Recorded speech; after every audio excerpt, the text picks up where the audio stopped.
Hello champion, स्वागत है हमारे YouTube channel arts make easy पर। जैसे कि हम पढ़ रहे थे राजा किसान और नगर, इसमें हमने 4 पार्ट पढ़ा था और इसका लास्ट पार्ट है।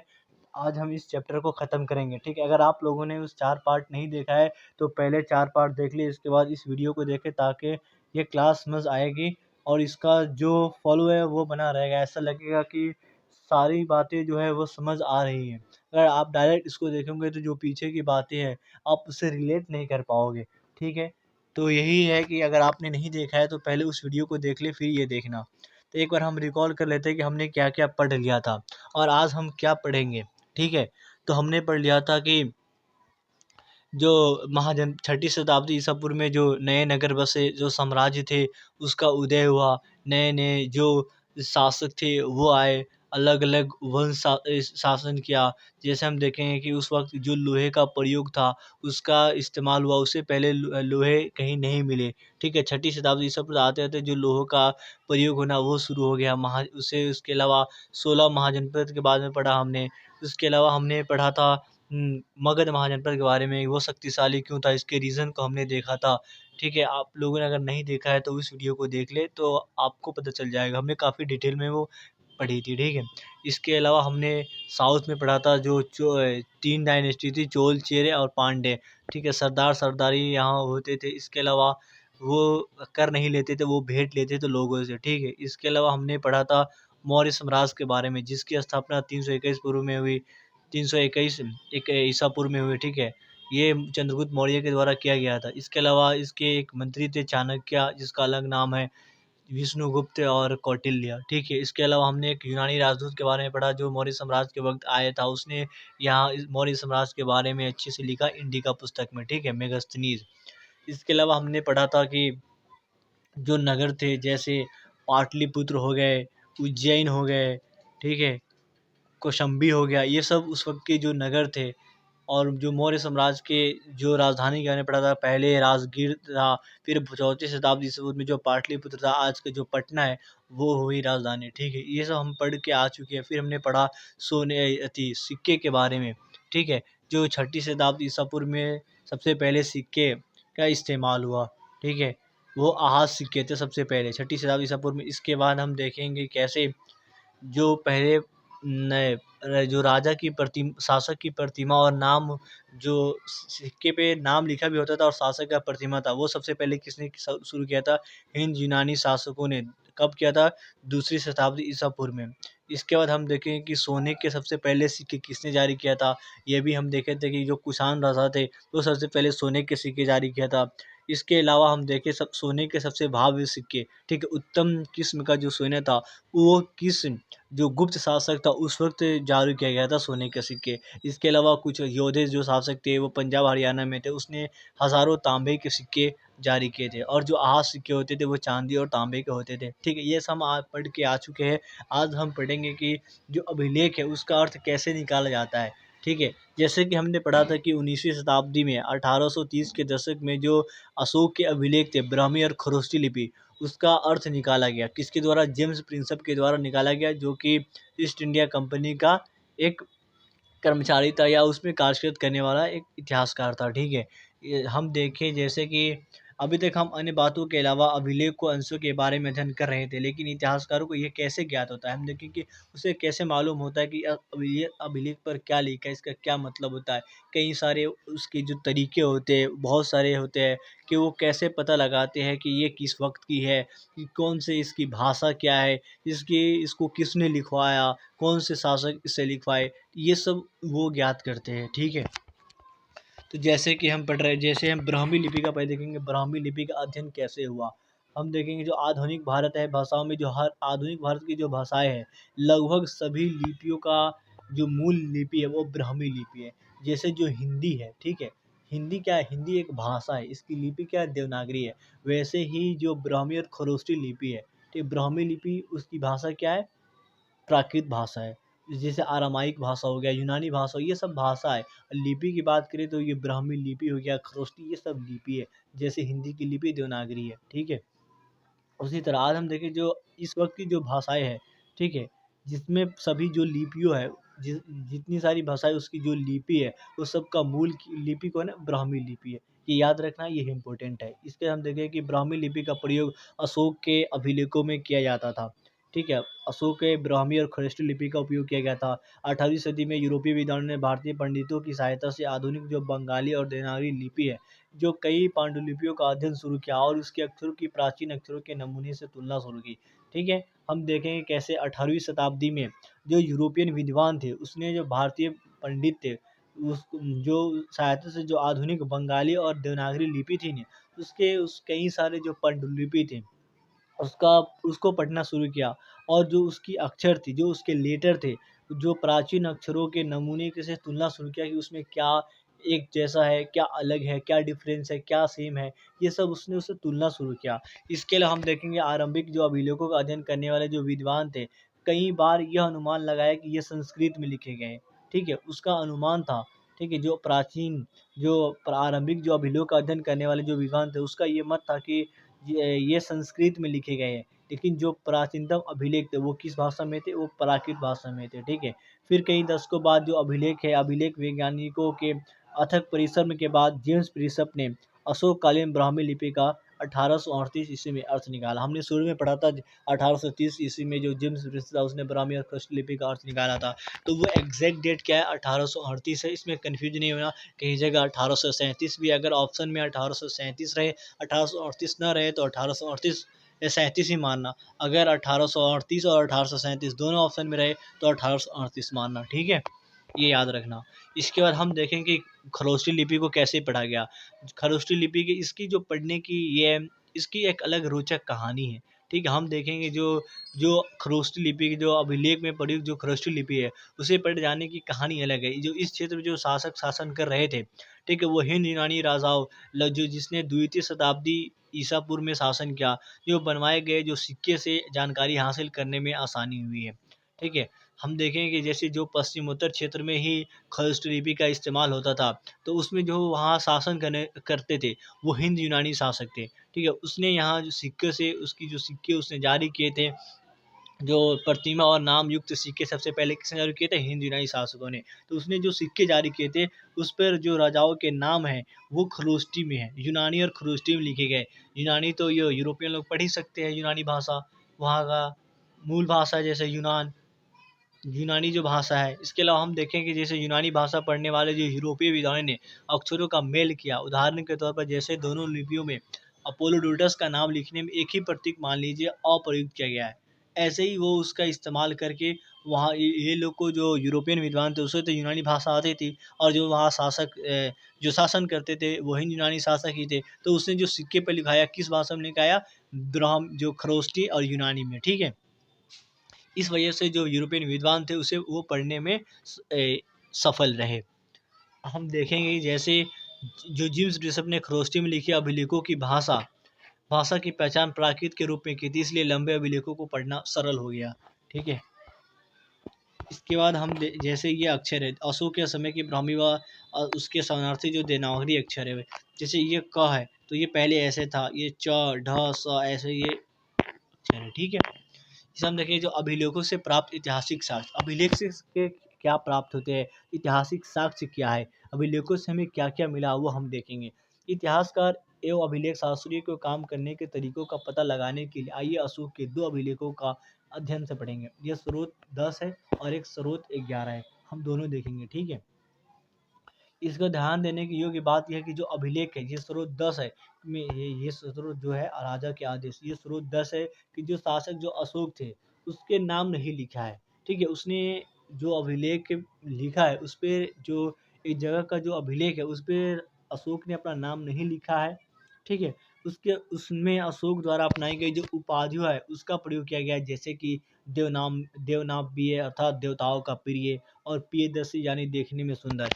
ये उपाधि है उसका इस्तेमाल किया है इस अभिलेख में, ठीक है? लेकिन इतिहासकार देखता है कि उस जो अभिलेख में जो उसकी जो विषय शैली है, ठीक है? लिखने का जो तरीका है और जो वहाँ अशोक के अभिलेख जिस पे अशोक के नाम है और उसमें लिखा जो अभिलेख है, वो दोनों से मैच करते हैं। अगर उससे मैच हो जाता है तो ये इससे ये पता लगता है कि ये अभिलेख भी अशोक के द्वारा ही लिखा गया यानी समान शासक के द्वारा ये लिखाया गया था, ठीक है? इससे ये फ़ायदा होता है। इसलिए जो अशोक नाम अन्य अभिलेखों में मिलता है, इससे उनकी उपाधियाँ भी लिखी है। इन अभिलेखों का परीक्षण करने के बाद जो अभिलेख शास्त्री ने पता लगाया कि उनके जो विषय है, शैली है, भाषा और पूरा लिपि विज्ञान सब में समानता है। अतः वे इस निष्कर्ष पर पहुँचे कि इन अभिलेखों का एक ही शासक ने बनवाया था। समझ आ गया जैसे जो मैंने बताया, ठीक है? अगर कोई डाउट होता है तो आप लोग कमेंट सेक्शन में पूछना, मैं बताऊँगा। इसके अलावा हम देखेंगे कि जैसे आप लोगों ने देखा हो कि अशोक ने अपने अभिलेखों में कहा कि उससे पहले के शासकों ने रिपोर्ट एकत्रित करने की व्यवस्था नहीं की थी, ठीक है? अशोक पहले प्रथम शासक थे जिसने जो लोगों की रिपोर्ट, एक शासकों ने जो रिपोर्ट एकत्रित की कि व्यवस्था क्या रिपोर्ट थी उस वक्त की, क्या लोग लोगों की देखभाल करते थे, ठीक है? उनकी क्या प्रॉब्लम है, वो उनकी रिपोर्ट हर एक उस पे लिखते थे, ठीक है? ये अशोक से पहले कोई और शासक नहीं किया था, ये अशोक ने ही शुरू किया था। अशोक पहले के उपमहाद्वीप इतिहास पर विचार करें तो क्या आपको लगता है कि अशोक का यह वाक़या सही है? इतिहासकारों को बार-बार अभिलेखों में लिखे कथनों पर परीक्षण करना पड़ता है ताकि यह पता चल सके जो उनमें लिखा है वह सत्य है, संभव है या फिर अतिशयोक्तिपूर्ण है, ठीक है? हम देखेंगे, क्या आपने ध्यान दिया कि कुछ शब्द ब्रैकेट में लिखे होते हैं? क्यों लिखे होते हैं ब्रैकेट में? क्योंकि जो एक शब्द का होता है, ठीक है? उसके अलग-अलग मायने हो सकते हैं। जो अभिलेख शास्त्री जो प्रायः वाक्यों के अर्थ स्पष्ट करने के लिए ऐसा करते हैं, ठीक है? ब्रैकेट में क्यों लिखते हैं? क्योंकि एक के जो अब लिखा होता है अभिलेख में उसके कई मायने हो सकते हैं, इसलिए अर्थ स्पष्ट करने के लिए कि उसमें लिखा जो उसका सही अर्थ क्या है, तो उसको स्पष्ट करने के लिए ब्रैकेट में इस्तेमाल करते हैं, ठीक है?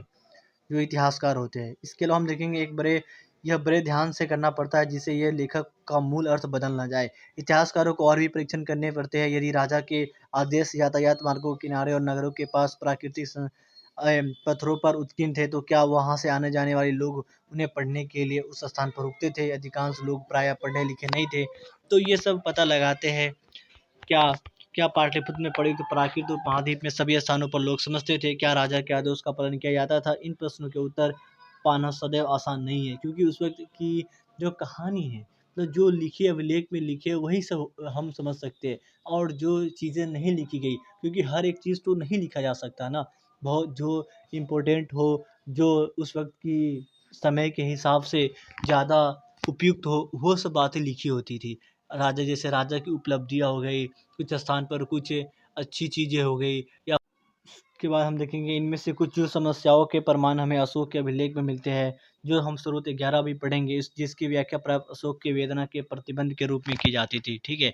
साथ ही यह युद्ध के प्रति उनको मनोवृत्ति में परिवर्तन को भी दर्शाता है। जैसे कि हम आगे पढ़ेंगे, यदि हम अभिलेख के शाब्दिक अर्थ के से परे समझने का प्रयास करते हैं तो परिस्थिति और भी जटिल हो जाती है, क्योंकि हम जो अभिलेख पर लिखे है उसका सही अर्थ भी नहीं जान सकते। उसको अपने अनुमान से ही हम उसकी अर्थ जो होती है वो निकाल सकते हैं, ठीक है? जो उसका किस लिए एकदम हम 100% श्योर से नहीं कह सकते कि इसका मतलब यही रहा होगा, ठीक है? क्योंकि उस वक़्त की जो परिस्थिति वो अलग रही होगी, इसीलिए हम कह सकते हैं कि जो चीज़ें मिलती है उसका समझने का जो परिस्थिति है वो काफ़ी जटिल हो जाती है। इसके अलावा ये अशोक ने अभिलेख आधुनिक उड़ीसा से प्राप्त किए गए, लेकिन उनकी वेदना को परिलक्षित करने वाला अभिलेख वहाँ नहीं मिला है, ठीक है? अब देख सकते हो जैसे अशोक के अभिलेख जो है वो आधुनिक जो उड़ीसा वहाँ से मिला है, लेकिन जो उसकी वेदना है, जो परिलक्षित करने वाला अभिलेख वहाँ मिला ही नहीं है। जो कलिंग युद्ध के बारे में उसने वहाँ कुछ लिखा ही नहीं है, ठीक है? इसके बाद हम स्रोत 10 देख लेते हैं क्या है। राजा देवनामप्रिय प्रियदर्शी यह कहते हैं, अतीत में मसलों को निपटने और नियमित रूप से सूचना एकत्रित करने की व्यवस्थाएं नहीं थी, लेकिन मैंने निम्नलिखित व्यवस्था की है। लोगों के समाचार हम तक प्रतिवेदक सदैव पहुंचाए, चाहे मैं कहीं भी रहूं, खाना खा रहा हुआ था, अंतःपुर में हूँ, पूर्व में हूँ, विश्वास कक्ष में हूँ, विश्राम कक्ष में हूँ, सॉरी विश्राम मतलब आराम करने की जो रूम है वो, गौशाले में हूँ या फिर पालकी में मुझे ले जाया जा रहा हो अथवा वाटिका में हूँ, मैं लोगों के विषय को निराकरण हर स्थल पर करूँगा। ठीक है? वो जो उससे पहले जो शासक थे उसमें लोगों के बारे में उसे जानने की कोई दिलचस्पी नहीं थी, लेकिन जो अशोक था उसने लोगों के बारे में कहा, चाहे मैं कहीं भी रहूँ, मैं खाना खा रहा हूँ, पूर्व में रहूँ, विश्राम कक्ष में हूँ, गौशाले में हूँ या फिर पालकी में मुझे ले जा रहे हो, उससे फ़र्क नहीं पड़ता। मुझे हर एक चीज़ की जो विषय है वो हमें हर एक चीज़ मालूम होना चाहिए, ठीक है? लोग क्या कर रहे हैं, क्या सोच रहे हैं, वो सब हमें मालूम होना चाहिए। इसके लिए हम स्रोत 11 देखेंगे कि राजा की वेदना क्या थी। जब देवनाम्पी प्रियदर्शी ने अपने शासन के 8 वर्ष पूरे किए गए तो उन्होंने कलिंग, आधुनिक जो तटवर्ती उड़ीसा पर विजय प्राप्त की। ठीक है, 261 ईसा पूर्व में जो कलिंग का युद्ध हुआ था। ठीक है, 8 वर्ष पूरे किए उन्होंने। इसके अलावा 1.5 लाख पुरुषों को निशासित किया गया, 1 लाख लोग मारे गए। इसमें भी उस युद्ध जो हुआ था कलिंग का युद्ध, उसमें जो 1.5 लाख पुरुषों को निष्कासित किया गया, 1 लाख मारे गए और इससे भी ज़्यादा की मृत्यु हुई। कलिंग पर शासन स्थापित करने के बाद देवनाम्पीय यानी अशोक ने धम्म के गहन अध्ययन, धम्म के स्नेह और धम्म के उपदेश में डूब गए। यही देवनाम्पी के लिए कलिंग का विजय का पश्चाताप था। ठीक है, उसने कलिंग के जो युद्ध में उसने खून खराबे देखे, उसका जो हृदय था वो परिवर्तन हो गया। उसने देखा कि ये पूरे रक्तपात है, हर जगह रक्त है, लोगों को निष्कासित किया गया, इतने लोग मारे गए। उसको देखकर जो उसकी हृदय थी वो बदल गया, उसने युद्ध करना छोड़ दिया। उसने ये निश्चय किया कि आगे हम कभी युद्ध नहीं करेंगे और उसने धम्म का प्रचार किया। ठीक है, देवनाम्पिय के लिए यह बहुत वेदनाएं वेदनादायी और निंदनीय है कि जब कोई किसी राज्य पर विजय प्राप्त करता है तो पराजित राज्य का हनन होता है। हम देख सकते हैं कि ठीक है, अगर कोई शासक मजबूत है वो दूसरे अन्य राज्य पर हमला करता है तो वहाँ लोग मरते हैं। आज भी हम देखते हैं कि जैसे दो देशों में जब लड़ाई होती है तो सिर्फ दो देशों की लड़ाई नहीं होती, उसमें कई तरह से परेशानियां होती है जो आम लोग होते हैं उसे झेलना पड़ता है। लाइक हम देखेंगे कि दोनों तरफ के सोल्जर मरते हैं, उनके परिवारों को पर असर पड़ता है। जो उसके अलावा उस देश की जो हम बात कर रहे हैं वो सरकार पर भी असर पड़ता है, लोगों में डर बैठता है। अगर लड़ाई होती है तो सिर्फ ये राजनीति लड़ाई नहीं होती है, अगर दो देशों के बीच लड़ाई लड़ाई हो तो इससे वही जो अशोक था वो उनका कहना था कि जब कोई राज्य प्राप्त होता है या कोई राज्य विजय प्राप्त करता है तो जो पराजित राज्य होता है उसका हनन होता है, उस पर लूटा जाता है, उस पर लूट मचाई जाती है, उसकी जो संपत्ति है वो छीन जाती है। ठीक है, इसलिए निष्कासित किए जाते हैं, लोग मारे जाते हैं, लोग एक जगह से दूसरी जगह डिस जैसे होता है ना, जैसे जब हमारा देश आज़ाद हुआ था उस वक़्त जब बँटवारा हुआ था, लोग एक पलायन करना पड़ते हैं, एक जगह से दूसरी जगह गए, ठीक है? तो ये सब समस्याएँ आती हैं, युद्ध होती है तो इस यही उसका बयाँ कर रहा है अशोक, ठीक है? हम देखेंगे अभिलेख साक्ष्य की सीमा क्या है। हम देख सकते हैं कि अभिलेख से हमें बहुत कुछ प्राप्त होता है, लेकिन जो अभिलेख होता है उसका भी कुछ सीमाएँ होती है। हम देखेंगे कुछ सीमाएँ हम कि एक बार देखेंगे कौन-कौन सी सीमाएँ, उसके बाद हम फिर एक बार रिकॉल करेंगे, ठीक है? ताकि हमें याद रहे। जब आपको ये पता चल गया होगा कि अभिलेख से प्राप्त जानकारी की भी सीमा होती है, ठीक है? कभी-कभी इसकी जो तकनीकी सीमा होती है, अक्षरों को हल्के ढंग से उत्कीर्ण किया जाता है, उन्हें पढ़ना मुश्किल होता है, क्योंकि कभी-कभी होता है ना कि जो अक्षर है वो एकदम हल्की से लिखी गई, तो काफ़ी समय के बाद इतनी साल हो गए, अशोक कब शासन किया था? लगभग तीसरी शताब्दी ईसा पूर्व में, ठीक है? तो उस वक़्त की और आज की डेट देख लो, मान लो कि 19वीं शताब्दी में जब इसका अर्थ निकाला गया, तो कितना समय हो गया। उसके बीच जो अभिलेख लिखा गया था, हो सकता है कि उसकी जो अक्षरों के हल्के ढंग से लिखा गया हो, तो उसे न मिल पाए, तो पढ़ना मुश्किल हो जाता है। साथ ही जो अभिलेख होते हैं, वो कभी-कभी नष्ट भी हो जाते हैं, लोग तोड़ देते हैं, उसकी महत्व को नहीं समझ पाते, ठीक है? जिससे अक्षर लुप्त हो जाता है। इसके अलावा जो अभिलेख है उसके शब्दों के वास्तविक अर्थ के बारे में पूर्ण रूप से ज्ञान नहीं हो पाता, ठीक है? ये भी ये होता है कि जो अभिलेख पर लिखे गए हैं उसकी सही मायने हमें पता नहीं चल पाती। इससे इसकी या अभिलेख की ये भी सीमा है, ठीक है? रूप से ज्ञान सदैव सरल नहीं होता क्योंकि कुछ अर्थ किसी विशेष स्थान या समय से संबंधित होता है। यदि आप अभिलेख के शोध पत्र में पढ़ेंगे, ठीक है? तो आप पाएँगे कि विद्वान उनके पढ़ने के वैकल्पिक विधियों पर भी चर्चा करते रहते हैं। जैसे कई हज़ार अभिलेख प्राप्त होते हैं, लेकिन सभी के अर्थ नहीं निकाले जा सकते हैं। यह प्रकाशित किए गए हैं, उनके अनुवाद किए गए हैं, ठीक है? इनके अतिरिक्त और उनके अभिलेख में रहे होंगे जो कालांतर में सुरक्षित नहीं बचे हैं। कुछ अभिलेख होंगे जो नष्ट हो गए हैं, वो नहीं बचे हैं। इसलिए जो अभिलेख अभी उपलब्ध है, वह संभवतः कुल अभिलेखों के अंश मात्र है। क्योंकि जो अभिलेख हमें मिले, बहुत कम संख्या में मिले हैं, ठीक है? तो ये पर्याप्त नहीं है। उस वक़्त की जो सूचनाएँ थी, हर चीज़ के बारे में हमें पता नहीं चलता है। हम बहुत यदा-कदा ही पता चलता है, ये सीमित था। विलों की भी साक्ष्य सीमा होती है। इसके अलावा इसके अतिरिक्त एक और मौलिक समस्या है, ये ज़रूरी नहीं है कि जिसे हम आज राजनीतिक और आर्थिक रूप से महत्वपूर्ण मानते हैं, उन्हें अभिलेखों में अंकित किया गया होगा, ठीक है? ऐसा भी नहीं था कि हर चीज़ उस पे अंकित किया गया होगा, ठीक है? उदाहरण के तौर पर खेती की दैनिक प्रक्रिया और रोज़मर्रा की ज़िंदगी के सुख-दुःख का उल्लेख अभिलेखों में नहीं मिलता है। क्योंकि प्रायः अभिलेख बड़े और विशेष विशेष अवसरों का वर्णन करते हैं। इसके अलावा अभिलेख हमेशा नहीं उन्हीं व्यक्तियों के विचार व्यक्त करते हैं जो उन्हें बनवाते हैं। ठीक है? देखते हैं कि जैसे जैसे कोई राजा है या अभी के समय में कोई नेता है, ठीक है? तो उसने कुछ चीज़ें बनवाई, मान लो घंटा घर बनवाया, ठीक है? तो उसने अपने बारे में लिखा। लिखता है ना, लोगों के बारे में थोड़ी लिखेगा। अपने बारे में लिखेगा कि मैं कैसा हूँ, मैं किस पार्टी से हूँ, ठीक है? वो सिर्फ़ अपने बारे में लिखेगा। जो अभिलेख थे, ऐसा भी हो सकता है कि जो अभिलेख वो सिर्फ़ राजा ही अपने बारे में, लोगों के बारे में उसकी चीज़ नहीं लिखे होंगे, ठीक है?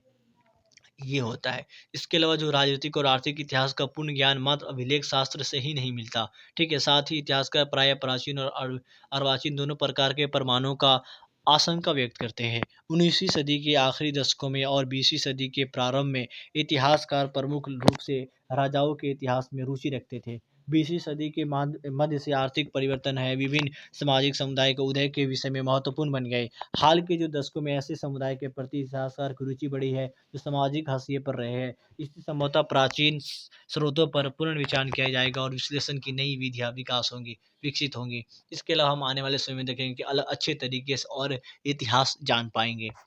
इसके अलावा हम कालखंड देख लेते हैं, काल रेखा क्या, ये भी इस सीयूटी में ये इम्पोर्टेंट होता है। बोर्ड में तो उतना इम्पोर्टेंट नहीं है, फिर भी यहाँ बोर्ड से भी एक दो क्वेश्चन आ जाते हैं यूपी बोर्ड में, ठीक है? बिहार बोर्ड में भी एक आ जाता है ऑब्जेक्टिव क्वेश्चन में। तो ये देख लेना आप लोग।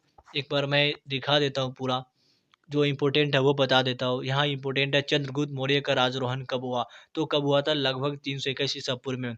अशोक का शासन 272 या 268 भी कहेंगे, और इसके अलावा 231 ईसा पूर्व तक, ठीक है?